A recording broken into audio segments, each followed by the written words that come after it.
हरिओम नारायण। आज हम श्री अभिषेक जी के प्रश्न पर चर्चा करते हैं। जब ज्योतिष में इतनी सारी पद्धतियां हैं और सभी का उद्देश्य फलादेश ही है, तो क्या हमें एक ही पद्धति में गहरी पकड़ बनानी चाहिए या एक साथ कई पद्धतियों को सतही स्तर पर सीखना चाहिए? और क्या जैमिनी अन्य पद्धतियों से श्रेष्ठ या अलग है? यदि है तो कैसे? और कई बार बीएनएन जैसी कई पद्धतियों से हमें भविष्यवाणियां सही नहीं लगती, तो क्या यह वास्तव में एक पद्धति की कमी है? इसे तार्किक रूप से कैसे पहचाना जाए? अभिषेक जी, आपने बहुत ही सुंदर प्रश्न किया है। और इस दुविधा में बहुत सारे नए छात्र होते हैं जो मेरे संपर्क में भी आते जाते रहते हैं। असल में एस्ट्रोलॉजी के विभिन्न मॉडलिटी नहीं है। एस्ट्रोलॉजी एक ही है और 2000 ईस्वी तक यह एक ही था। इंटरनेट के आ जाने के बाद बहुत सारे लोग जो वास्तव में एस्ट्रोलॉजी में बहुत ज्ञान नहीं रखते हैं, लेकिन एक एक चीज लेके उछलने लगे और उसे वे कहने लगे कि यह अलग है, बढ़िया है, ये है, वो है। जबकि एस्ट्रोलॉजी की किताब में जितनी चीजें दी गई है वह सारे अलग अलग टूल्स हैं जिन सबको आजमाना पड़ता है, जिन सबका उपयोग करके चार्ट में लगा के देखना पड़ता है, और जिससे अधिक ज़्यादा संभावना दिखती है विभिन्न टूल्स को लगा करके, तो ज्योतिष उस निष्कर्ष पर पहुंचता है। कोई 1 मिनट 1 टेक्निक जैसा फॉर्मूला नहीं होता है। कोई टूल एक जगह लगता है, दूसरी जगह नहीं लगता है। तो एक टूल लिए और उसके 2 उदाहरण दे दिए, इससे उसकी यूनिवर्सलिटी को, सार्वभौमिकता को बल नहीं मिलता है। जो कुछ भी दिया गया है वह एक संपूर्ण सिस्टम है और उसको पढ़ना चाहिए। पराशरी और जेमिनी भी अलग अलग नहीं है। मैंने पीछे भी एक पोस्ट पर इसको समझाने की कोशिश की है कि आप कोई भी विषय, मान लीजिए फिजिक्स 10वीं में भी पढ़ते हैं, इकोनॉमिक्स 10वीं में भी पढ़ते हैं और 12वीं में भी पढ़ते हैं, ग्रेजुएशन में भी पढ़ते हैं, तो वह अलग नहीं हो गया है। विषय वही है। हम सिर्फ एक लेवल से दूसरे लेवल की ओर बढ़ते जाते हैं। तो यह सोचना कि अलग अलग मॉडलिटी है, यह भ्रम है। ये मॉडलिटी बना करके लोग ज्योतिष को बेच रहे हैं, और नए बच्चे जिनको लगता है कि बस जल्दी ही हम सीख जाएंगे, वो उसमें फंसते हैं और बाद में महसूस भी करते हैं कि यह पूर्ण नहीं है।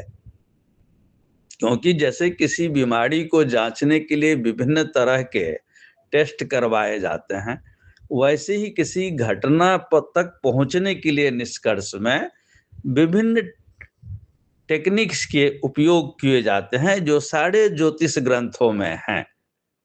और उसमें से किसी एक टेक्निक को, या जिसे आप मॉडलिटी कहते हैं, उसे उठा के नहीं किया जा सकता है। तो सबको लगा के, और फिर जिसे कहते हैं अधिकस्य अधिकम फलम, जिसमें से ज़्यादा संभावना दिखती है, जहाँ डिफरेंट टूल्स जो हैं ज़्यादा इशारा करते हैं, वहाँ तक ज्योतिष पहुँचता है और अंदाज़ा लगता है कि ये चीज़ शायद होगी। एक ही चीज से कोई भी एक टेक्निक नहीं लगता है, कोई भी एक दशा नहीं लगता है, ऐसा कुछ भी नहीं है। तो ज्योतिष एक ही है, पहले इसे इस स्वरूप में लें। जैसे कि आपने लिखा है कि आप बीएनएन सीख रहे हैं, इस विषय में मैं बता दूं कि इसके लेखक आरजी राव साहब मुख्य रूप से मेरे अच्छे मित्र थे, और मुख्य रूप से एक हस्तरेखा या विशारद थे या पामिस्ट थे। उन्होंने इधर उधर से ज्योतिष सीखी थी। बंगलोर में एक टीएस वासन साहब होते थे, जिनसे उन्होंने शुरू शुरू में सीखा, बाद में उनसे अलग हो गए। मुझसे बहुत दिनों तक जुड़े रहे, बल्कि ये कहिए कि आखिरी क्षण तक जुड़े रहे। ये बात जो उनके नज़दीकी शिष्य सब हैं, जैसे कि सत्यनारायण नायक, ये सब जानते थे। सत्यनारायण नायक पराशरी समझने के लिए बीएनएन के बाद मुझसे ही संपर्क किए थे। मेरे एक सेमिनार में अहमदाबाद भी आए थे, हैदराबाद से। तो अब बीएनएन में क्या किया है कि कुछ गोचर के हिस्से को मिलाया है, खास करके स्लो मूविंग प्लैनेट को, और फास्ट मूविंग प्लैनेट को 10 वर्ष के एक क्रम पे रख दिया गया है। लेकिन वह डायरेक्ट है, रिवर्स भी करना पड़ता है। स्लो मूविंग प्लैनेट को उसकी कारकत्व के हिसाब से राहु और केतु के साथ जब उसका ये होता है, क्या कहते हैं, कंजंक्शन या एस्पेक्ट, उस समय भी देखा जाता है, कई तरह से देखते हैं। लेकिन लोगों ने सब कुछ बड़ा अच्छा, उसका मूल चीज क्या है कि वो कहता है लग्न नहीं लेना है, बिना लग्न के नहीं चलता है। यह एक टेक्निक है कि जिसको नहीं मालूम है जन्म समय वगैरह ज्यादा विवरण, केवल वो दिन मालूम है, तो गुरु को का एक नाम जीव भी है। ऐसा कहा जाता है, पराशरी ज्योतिष में भी मानते हैं कि गुरु जहाँ है उससे पता चलता है कि मनुष्य का वास्तविक जो है व्यक्तित्व क्या है, आंतरिक और बाहरी व्यक्तित्व गुरु से देखते हैं। इसीलिए एक सूत्र ये भी है कि गोचर में अगर गुरु की राशि खास करके धनु में राहु हो, और जब गुरु उस पर से गुजरेगा तो जीव को कष्ट होगा, यानी कि जातक को कष्ट होगा। तो इसमें उसको आधार मान लिया है लग्न की जगह, और वहाँ कहते हैं कि अगर गुरु के आगे साथ में सूर्य हो तो जातक को सरकारी नौकरी मिलेगी, या उसका बाप जो है प्रभावशाली आदमी होगा। इस तरह से करते हैं। आधार यह है, वही पराशर वाला ही जो मुख्य ज्योतिष है, कि जीव जो है सूर्य के नजदीक है। सूर्य मतलब प्रभाव, प्रभुता, पद, सम्मान, शासन, वो क्या कहते हैं, प्रतिष्ठा, मान सम्मान, ये सब तो उससे ये मिला लेते हैं, और उस आधार पे कहते हैं सूर्य पिता का कारक है, तो पिता की तरफ जोड़ देते हैं। तो इस तरह से एक सेट बनाया गया है। लेकिन अब आप सोचिए कि गुरु एक राशि में 1 वर्ष रहता है, और सूर्य उससे पीछे, सूर्य एक राशि में 1 महीना रहता है, तो गुरु के पीछे, गुरु के ऊपर से गुजरते हुए और गुरु के बाद दूसरे घर में 3 महीना तक यह प्रक्रिया चलती रहेगी। और इस बीच में जितने जन्म होंगे साढ़े पत्रियों में वही स्थित बनी रहेगी। तो क्या सभी के पिता बड़े होंगे? क्या सबों को सरकारी नौकरी मिलेगी? क्या सभी आदमी जीवन में बड़ा पद पालेगा या बहुत प्रतिष्ठा सम्मान पालेगा? ऐसा तो संभव ही नहीं है। तब प्रश्न उठता है कि कौन सा सूर्य, कौन सा गुरु? अब ये जानने के लिए तो फिर डिग्री जानना पड़ेगा गुरु का। सूर्य का पूरा वर्गात वर्गम से उसकी विवेचना करनी पड़ेगी। तो इससे मतलब कि BNN कोई अलग टेक्निक नहीं है, एक है इशारे के लिए। लेकिन जो वो किताब भी दिखेगा जो राव ने लिखा है भृगुनंदी नाड़ी, वैसे भृगुनंदी नाड़ी नाम का कोई मूल ग्रंथ नहीं है संस्कृत में या किसी भी साउथ इंडियन भाषा में। यह नाम RG राव ने दिया। एक नंदिकार नाड़ी है जो हस्तरेखा से संबंधित है, और एक भृगु नाड़ी है जो मूल रूप से ज्योतिष से है, जैसे चंद्रकला नाड़ी, अंश नाड़ी, ध्रुव नाड़ी, वैसे ही भृगु नाड़ी, बुध नाड़ी, शनि नाड़ी, ये सब है। तो उसमें से भृगु नाड़ी लिया, तो उसने भृगु और नंदी मिला के नाम दे दिया है। लेकिन उसका कोई भी चार्ट आप बिना पराशरी को जाने, और अगर आपको ज्ञान है जेमिनी का, तो जो पराशरी का एडवांस है, अलग नहीं है, उसे भी लगा के देख के आप पाएंगे कि यह उसकी व्याख्या उन चार्टों की बिना उसके नहीं हुई है।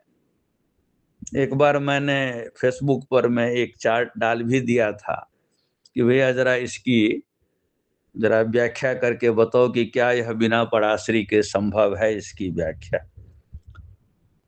मैं 2017 में वहाँ पर मैं गया था, ISI के हॉल में सेमिनार हो रहा था यही नाड़ी एस्ट्रोलॉजी पर। वहाँ मैंने जब एक्सप्लेन किया तो बच्चों को बड़ा आश्चर्य हुआ था कि यह तो सारा वही है।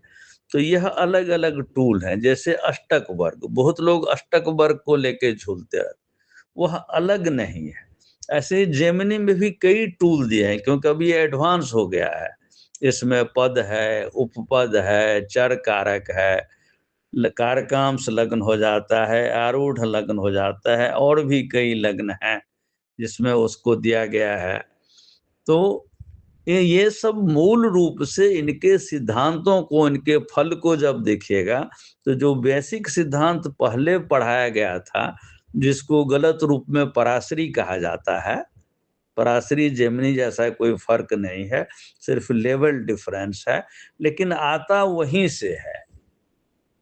आप अगर पद का, उपपद का, किसी का ये देने जाएंगे, फल देखने जाएंगे, तो एक केंद्र मानकर, जैसे भृगुनंदी नाड़ी में गुरु को केंद्र मान करके चलते हैं, तो वहां भी वही हो रहा है। आप देखिए उनको। अब हो क्या गया है कि लोग जानते हैं नहीं। जेमिनी के सूत्र को, उसको परिभाषित करने में अच्छे अच्छे विद्वान की पसीना छूट जाती है। बहुत ही सूक्ष्मता से लिखा गया है वह सूत्र। एक तो उसमें 2 सिस्टम एक साथ चलता है जेमिनी में। अगर आप उसमें कठपयादि वर्ण को हटा दें, तब भी सारे सूत्र जो हैं वह संपूर्ण है, और एक नया सिस्टम एस्ट्रोलॉजी की दे देता है,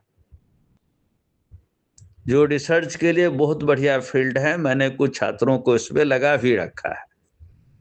और कठपयादि लगा दें तो वही सिस्टम बदल जाता है। बहुत शब्द कंपोजिट किए गए हैं, लेकिन लोग आकर्षण बढ़ाने के लिए कुछ से कुछ कह देते हैं। 1-2 उदाहरण दे दिए किसी सेलिब्रिटी का, कुछ का, अरे उससे ज्योतिष थोड़े न चलता है। अब जैसे आप पद पढ़ में ही जाएं, आत्मा कारक पढ़ ही जाएं, मैं 20 चार्ट दे दूंगा 20 सूत्र के साथ, देखो ये सूत्र नहीं लगा यहाँ इस चार्ट में, तो इससे क्या वो सूत्र फेल हो गया? हमको सूत्र के पीछे के सिद्धांत को समझना है, क्योंकि कुंडली में तो हमको एग्जैक्ट वो चीज नहीं मिलेगा। सिद्धांत समझेंगे तो हम समझ जाएंगे कि व्याख्या कैसे करनी है। तो इसीलिए मूल तो वही ज्योतिष है, लेकिन आज बाजार हो गया है, एस्ट्रोलॉजी कंज्यूमर प्रोडक्ट की तरह बेचा जा रहा है, इसीलिए जो है लोग अलग अलग कर रहे हैं। जेमिनी भी जो पराशरी अच्छी तरह नहीं जानता है, वो कैसे समझेगा? इसीलिए अक्सर कहा जाता है कि जेमिनी पढ़ते समय पराशरी का रिवीजन हो जाता है। दशाएं बड़ी सुंदर सुंदर हैं जेमिनी में, लेकिन यह कहना कि जेमिनी ही पढ़ना चाहिए, जेमिनी ही सबसे सुंदर है, यह भी गलत है। लेकिन जिसकी जितनी समझ होगी वो वैसी ही बात कर देगा, और लोग इस तरह की बात करते हैं। अब सेलिब्रिटी में कई लोगों को मैंने देखा है, वो मोदी जी का ये कर देते हैं। अब मोदी जी के तो जन्म तिथि, वो तारीख, महीना, वर्ष 1949 है कि 1950 है, सब पर विवाद है। कैसे ले रहे हैं? अरे प्रैक्टिकल कुंडली में आप उस सिद्धांत को समझाइए, उसकी व्याख्या कीजिए अगर आप में ज्ञान है तो। तब छात्रों से कहिए कि चार्ट लेके आओ और बताओ। अब ऐसे चुन करके तो चार्टों का जिक्र हमारे पास ही करीब हजारों चार्ट हैं केस फाइल में, निकाल निकाल के दे दें। सेलिब्रिटीज के चार्टों के तो बुक छपे हुए हैं, वो बुक सब कहिए मैं फोटो खींच के डाल दूंगा ग्रुप में, आप लोग भी उन किताबों को खरीद के देख सकते हैं। तो उससे समस्या नहीं होती है। समस्या होता है कि आप मौलिक रूप से, मुख्य रूप से, मुख्य रूप से जो है आप सिद्धांतों को समझें, उसके बेसिक्स को समझें। क्योंकि ज्योतिष के अपने जो हैं उनके सिद्धांत हैं, उसके अपने जो हैं फॉर्मूलेज हैं, उनको समझें। योग को याद रखने की जरूरत नहीं है। योग के पीछे एक सिद्धांत है। मेरा एक किताब भी है योग पुष्पांजलि, मैंने उसमें समझाया है कि ये सब थ्योरम है टेस्ट करने के लिए कि छात्र को समझ में आया कि नहीं आया। इसलिए उस पर मैं ऐसा सोचना कि अलग अलग मॉडलिटी हैं और एक दूसरे से बढ़िया है नहीं, वो सभी कंप्लीमेंट्री हैं, एक दूसरे के पूरक हैं। और उसमें नहीं बहना है मेन में ही। जैसे आप न्यूमरोलॉजी भी ले लेंगे और टैरोट कार्ड को ले, सब लास्ट में घूम फिर के ग्रहों पर ही आते हैं, राशियों पर ही चले जाते हैं। तो हम मुख्य रूप से जहां ग्रह राशि वाला ज्ञान है वह क्यों ना लें। मैं यही कहता हूं छात्रों से कि आपको समय भले ही लगेगा, एक एक मॉडलिटी को आप तब सीखिए जब आपने बेसिक जान लिया है, तब उसका एप्लीकेशन सीखिए। अब बताइए कि ऐसे ऐसे हम एडवर्टीजमेंट देखते हैं जहां लोग कहते हैं कि जेमिनी हम 1 हफ्ते में पढ़ा देंगे, 2 हफ्ते में पढ़ा देंगे, 3 हफ्ते में पढ़ा देंगे। कैसे संभव है?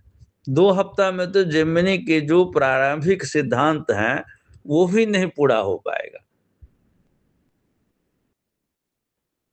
लेकिन लोग हैं, करते हैं। इसीलिए मैं यह कहूँगा कि इस दुविधा में कृपया न रहा जाए, और जितना ज़्यादा बेसिक सिद्धांतों को समझेंगे, जिसे फर्स्ट प्रिंसिपल कहते हैं, क्योंकि जितने फल दिए गए हैं वो संभावना है, फल नहीं है, और उसको डिराइव कैसे किया गया है वह, उसको जानने के लिए प्रथम सिद्धांतों को जानना जरूरी है। धन्यवाद।